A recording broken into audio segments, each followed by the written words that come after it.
Welcome back to our series on biblical anachronisms. In episode 26b, we delve into the complexities and historical context of some widely accepted anachronisms in the Torah.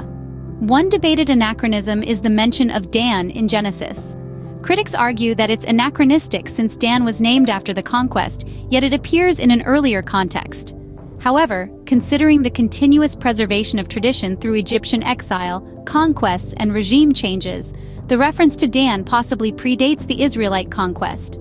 This could indicate an earlier settlement in the north named Dan, unrelated to the tribe of Dan. Ezekiel 17 and Rabbi David Zvi Hoffman's interpretations support this theory, suggesting multiple locations named Dan in ancient times. The passage in Genesis juxtaposes ancient and contemporary place names like Ein Mishpat is Kadesh. This implies that the passage was either written before the conquest of Leshem or refers to a different location entirely.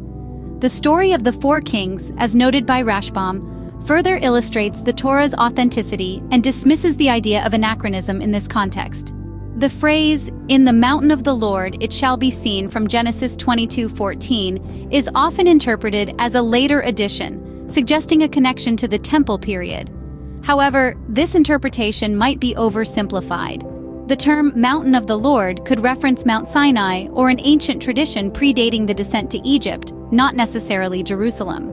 This interpretation aligns more closely with the Torah's narrative and historical context.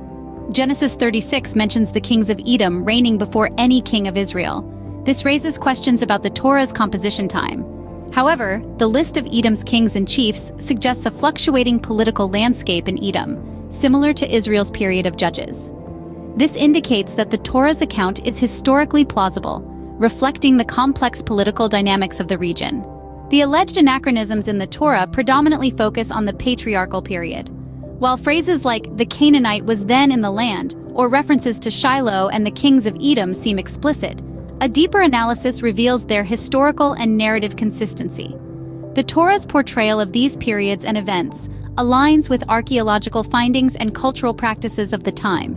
This suggests that the Torah's narrative, rather than being a collection of later additions, is a cohesive and historically grounded document.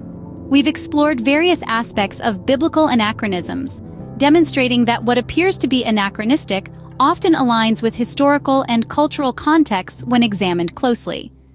In our next episode, we'll tackle the topics of contradictions and duplications in the Torah, continuing our journey through this fascinating and complex historical text. Stay tuned for episode 27, where we unravel these intriguing aspects of the Torah.